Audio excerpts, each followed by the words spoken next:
Hi, this is Brett Lonsdale from Lightning Tools, and in this walkthrough, we're going to look at building a leave booking solution using a SharePoint list and also Lightning Forms. So before we get started with the form design, let's just have a look at what the default form looks like. So I created a blank SharePoint list and I created each of the different columns. So with the blank list, you just get the title column. That has been renamed to employee ID. I've then got a series of other fields. So of course, the employee who is requesting the leave, the department that that employee works within, inside the organization. We then also have the manager name for the employee as well.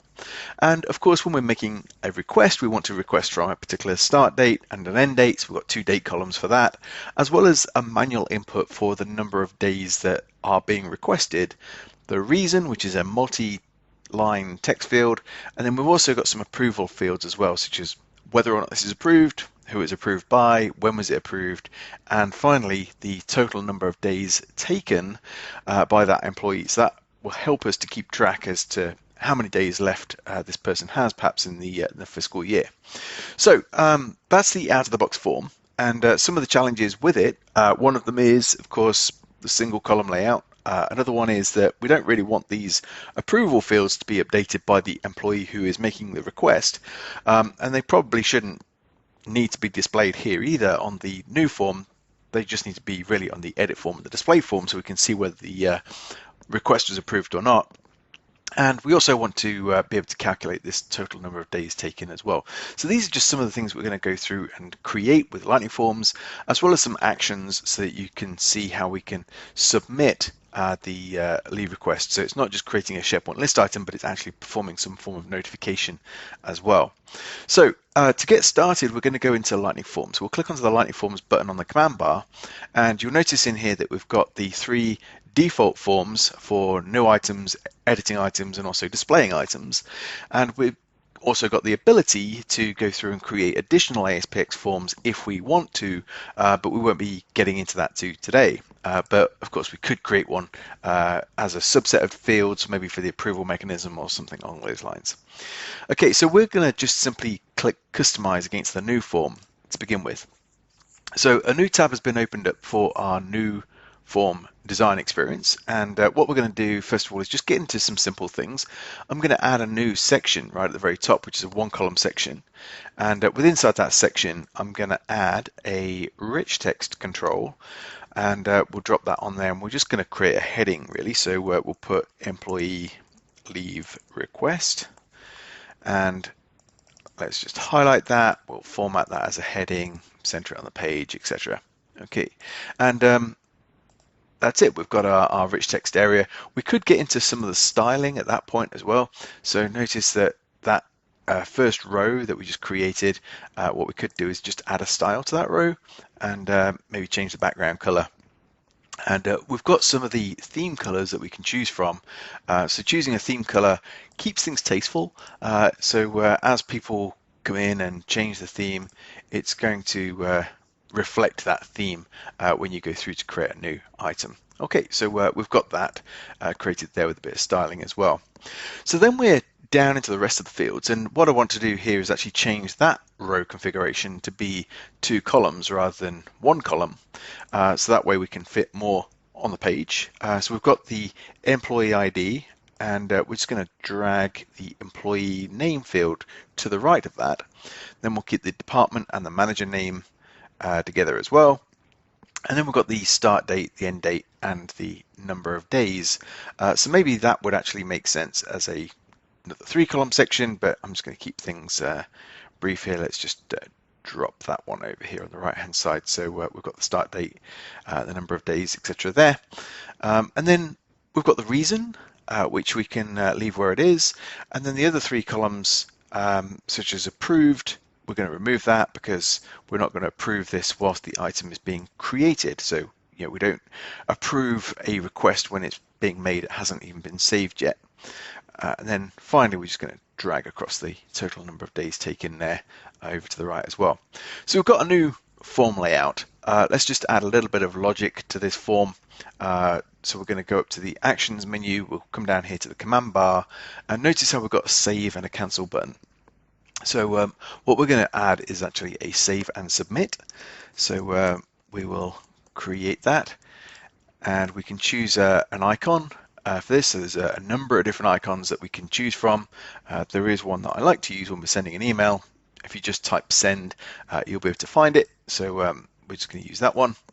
It feels more natural to send to the right as to the left. I don't know why, but it does. And then we're also going to configure some actions against that as well. So the first action I'm going to perform is actually just a save form. We're going to save the entries on this form. There's nothing else to do here. We're just saving it, like clicking the save button. And we're then going to send an email, and I'm going to send that email from the current user. So we'll expand the contextual objects, and notice how we can go against the current user, and we can choose the current user's email address. And if ever you want to check that, you can just hit the test button, and you'll notice the email address being shown there. So that's who it's being sent from, and then who it's going to be sent to, we're going to choose the manager on our form. So obviously when we're filling out this as a user, we will be specifying who our manager is, and we can double click onto our manager's email address, and once again we can test that if we want to, and make sure that that's picking up some items, and this is testing against previously created items as well. Okay, so we know that that works. Then underneath the subject, we're just going to put new leave request, and in the body we could say, please can you approve my leave request. And in here we could, if we want to, specify some other fields as well, make it dynamic so we can pick up some of the different fields using that expression builder, and of course we can style this as well, so we've got the rich text editor there as well. Okay, so we've saved the item, we've sent the email, and what I'm going to do just to finish this off is we'll just show a message. So we'll just have this as a little pop-up status notification that lets the user know that they successfully submitted a leave request, and that way they can know what's going to happen next. So it will say your leave request was submitted and will be responded to. Okay, and then finally we're just going to do a close form at the bottom here. Okay, so they're the steps behind that save and submit action that we've created. So, so once we choose OK, that appears on the form. What I'm going to do is just move that up so it's next to the save button, and what we could also do is just come in and edit that save button, so it just says like save draft or something, so people are aware that this isn't going to go anywhere. Okay, so that's our form, our first new form that's been created, and what I'm going to do to save us a little bit of time is export that as well. So we'll just kick that off. So that's been exported out as a JSON file, which I can now import into the edit form and also the display form. I'm also going to actually just make the form a little bit bigger. I should have done that before I exported, but let's just do it now. So I'll make this a large form instead of a medium form. I like to do that when I've got multiple columns because yeah, we've got more space to work with when we're filling out this form. So we'll hit save and close. And this is going to be a nice, easy, simple form. We're going to get into a bit more logic in just a moment on the edit form. So when we hit new, notice we've got the ability to now fill this out. So we can put in employee ID 3, who works in the tech support department. We'll maybe choose demo user 2. There we go. And the manager for demo user 2 could be demo user 6. And then we can choose our start date. So next week sounds good. So that's going to be a total of 5 days. This field we want to calculate the total number of days taken. And in here I'm just going to put this as an annual vacation. And we're ready to submit it. So a nice, quick, easy form. Let's just hit save and submit. And there's our little message that pops up. It's sent the email as well. And that message will display for 5 seconds before closing the form. Okay, so that's our first item created with the custom form. Let's now go back into Lightning Forms, and we're going to edit this form here, the edit form ASPX. So we'll click on to customize for that one. And like I said, to save ourselves a bit of time here, let's just simply go in and import the design from our leave request form. And I don't care for importing the command bar actions because we've got a save and submit. We're not going to save and submit on the edit form, so I'll just leave that well alone. So the controls on the form settings and styles are the things that I want to import. So we'll set that into place and kick that import off, and notice how we've got the styling come through, we've got the layout come through, and we don't have that save and submit, which is good. Because what we're going to do is actually add another button on here, which is an approval button, so we can approve the employee request. So we'll go into the command bar and we'll add a new command bar action, and it's going to be approve request. And in here we can choose an icon for that. So I'm just going to use a check mark here. And of course, the only people who should be able to approve these requests should really be managers. So what I'm going to do is go into the enabled expression, and as we expand contextual objects under user, we're going to go here to is member of a group, and we could go is member of a AAD group as well, Azure Active Directory group. And we're just simply going to change the name of this to leave approvers.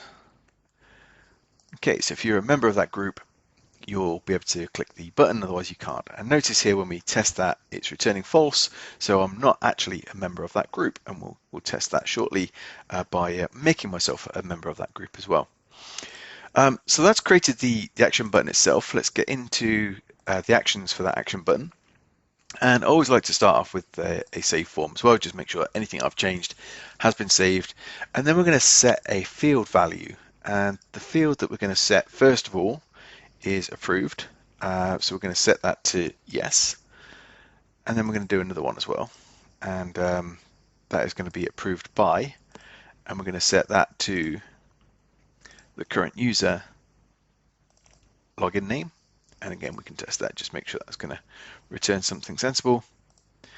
Okay, and then we're going to also do another set field value, and this time this is going to be on the approval date. So in the approval date, we're going to come up to the function this time, and I'm going to create a variable called approval date. So that's equal to a new date, and then we'll return the approval date. Okay, and we again test that and make sure it's just returning the right date and time for me. Okay, so let's just OK that one. So we've set the fields and the values that we want. Let's just once again save the form, and of course we could also go through and send an email notification, but you've already seen that part, so I won't bother doing that again. But yeah, that will take place. It could send an email and inform the employee that their request has been approved. Okay, so perhaps the last thing to do is just a close form. I will leave it like that, just so you can see those values changing as well. So there's our approve request, and of course we could have a decline request if we wanted to.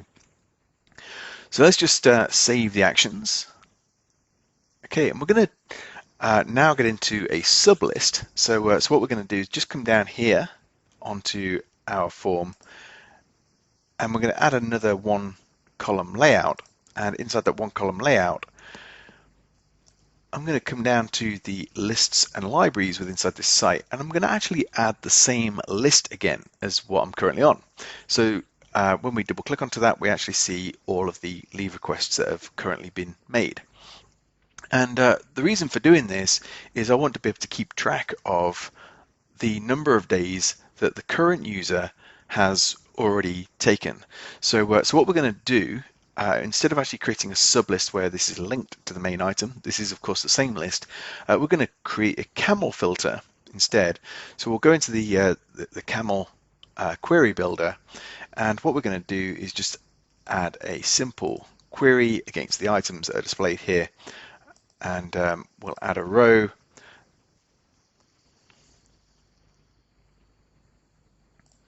And we're going to go against the current user.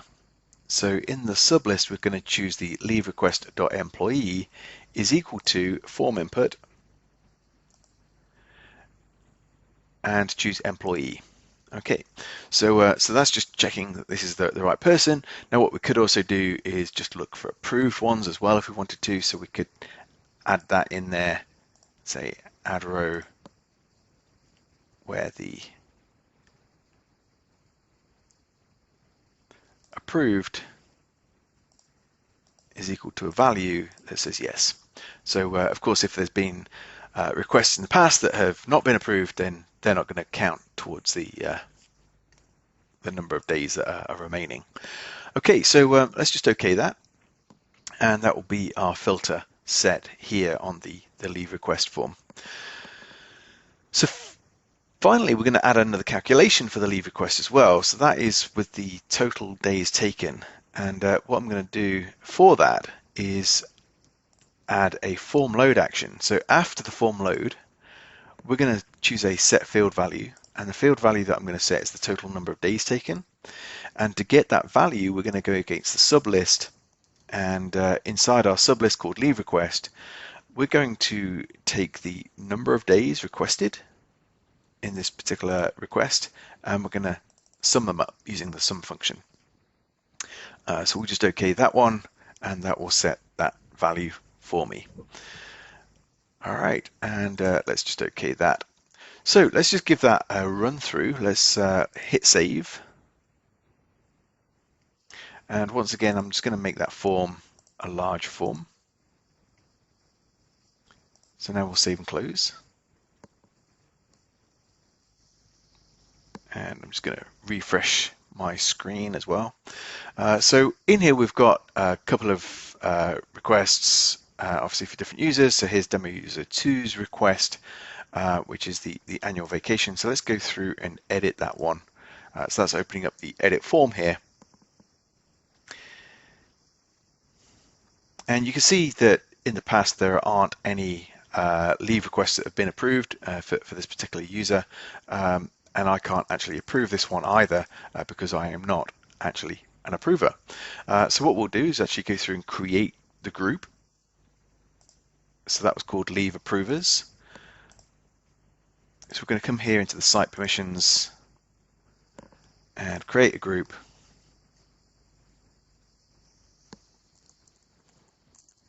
Called leave approvers, and I will be a member of that by default because I created it. But obviously I could take myself out and put other people in if needed. So let's just go back into that leave request form. And if we typed that correctly with no typos when we hit edit. Okay, and what we'll do here is just add the approved field, who it was approved by, and when it was approved. Okay, and these also, we can make sure that you are also a manager in order to be able to change that. So we can just come up here to our approve request. Let's just grab that enable expression, and we'll add the same here.